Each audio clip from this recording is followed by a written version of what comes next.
Ya tengo un montón de videos hablándoles de diferentes enfermedades de transmisión sexual, VIH, sífilis, gonorrea, VPH, etc. Una de las enfermedades de las cuales no había hablado es de la cual ya vieron en el título, que es el linfogranuloma venéreo, una de las principales enfermedades que hoy en día está surgiendo en alguna población en específica. Si quieres conocer más acerca de esta enfermedad, sobre su prevención, diagnóstico o tratamiento, continúa viendo el video.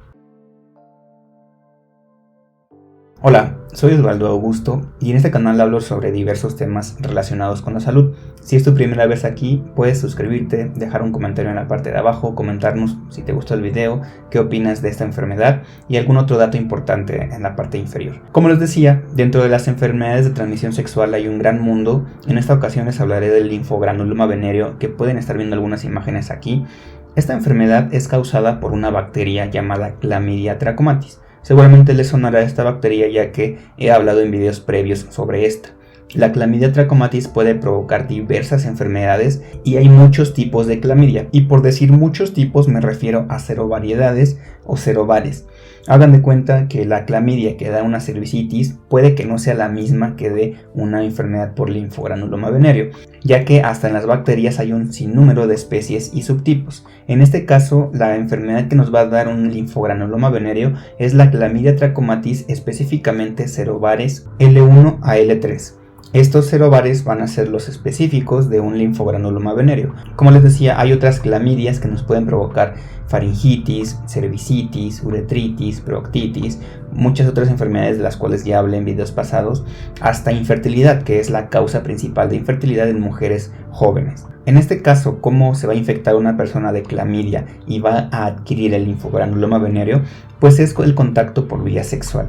Y es que la clamidia puede estar viviendo habitualmente en la cavidad faríngea de algunas personas, a nivel del tracto genital en algunas otras o a nivel del tracto perianal. Una vez que se tiene contacto con esta zona se puede infectar y una vez infectada la persona comienza a desarrollar la enfermedad. No es una enfermedad que se transmita por otra vía, siempre tiene que ser por vía de contacto sexual y es por eso que se considera una enfermedad de transmisión sexual. Para su prevención siempre se recomienda usar un método de protección, tratar de evitar prácticas de riesgo con múltiples parejas y sobre todo llevar una vida sexual sana.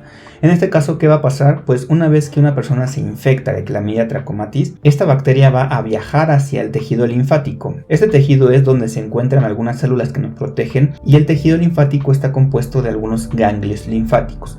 En este caso, los ganglios linfáticos van a inflamarse debido a la respuesta inflamatoria hacia la bacteria y eso va a llevar a cabo que se vean imágenes como las que están viendo ahorita, que son los ganglios inflamados a nivel inguinal.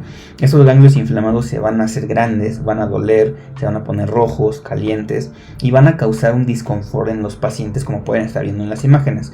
Esto es causado porque la bacteria pasa por el tracto genital, llega al tejido linfático y se va a depositar en los ganglios linfáticos a nivel inguinal. Por eso es uno de los principales síntomas el tener los ganglios inflamados y nos situamos más o menos en los estadios de la infección. Una vez que una persona se infecta va a cursar asintomático los primeros días. Hagan de cuenta que la bacteria requiere varios días para poder desarrollarse y para poder generar los síntomas clínicos que están viendo en las imágenes. Habitualmente se genera una úlcera pequeña de 2 a 12 días después de haber tenido el contacto sexual. Esta úlcera pequeña se cierra y es cuando la bacteria viaja hacia el tejido linfático. En esta parte, que es la infección primaria, habitualmente pasa desapercibida ya que la mayoría de gente no se da cuenta. Una vez que pasa la infección primaria, sigue la infección secundaria, que ocurre más o menos de 2 a 6 semanas después del contacto inicial. En este estado, la persona ya va a comenzar a tener los síntomas que están viendo en las imágenes. Puede presentar una proctitis, que es inflamación de la mucosa perianal, y puede presentar también linfogranuloma venéreo, que es inflamación a nivel inguinal.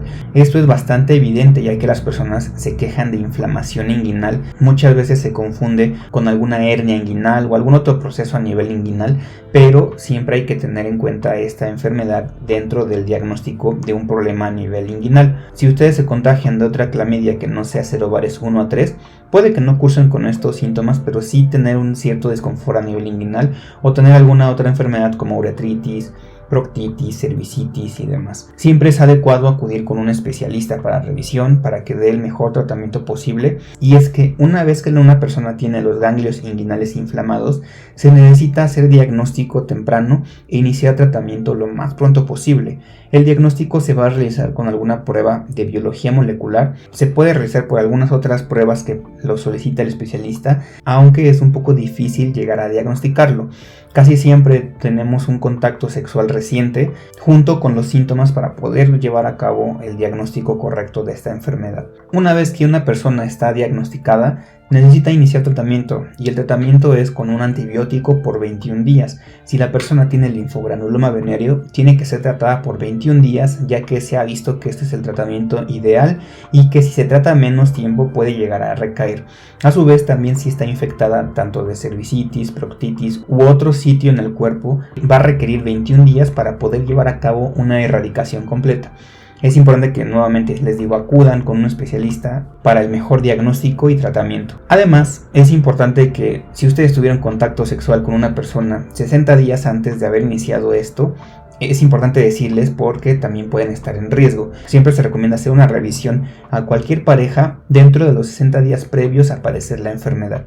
Esto es importante porque muchas enfermedades de transmisión sexual guardan un periodo más o menos de latencia y puede que se haya infectado otra persona, y lo más importante siempre es identificar, detener la cadena de transmisión y dar el tratamiento adecuado. Esta enfermedad se puede prevenir, se puede tratar y no deja secuelas siempre y cuando se reciba un tratamiento adecuado. Como vieron en las imágenes, si no se recibe un tratamiento adecuado, ¿qué pasa con esto? Pues puede ocasionar diferentes problemas, ya sea abscesos a nivel inguinal o algunas otras infecciones a nivel de esa zona, tener algunas infecciones que puedan complicar el linfogranuloma venéreo, por lo cual siempre es importante diagnosticarlo y tratarlo. Nuevamente les digo, espero que les haya servido el video. Este video solamente es informativo. Si ustedes tienen alguna duda, si ustedes tienen algún padecimiento o tienen sospecha de tener esta enfermedad, hay que acudir con un especialista para dar el mejor tratamiento posible. Espero que se mantengan excelentemente bien de salud. Suscríbanse al video, dejen un comentario en la parte de abajo. Nos vemos en la próxima.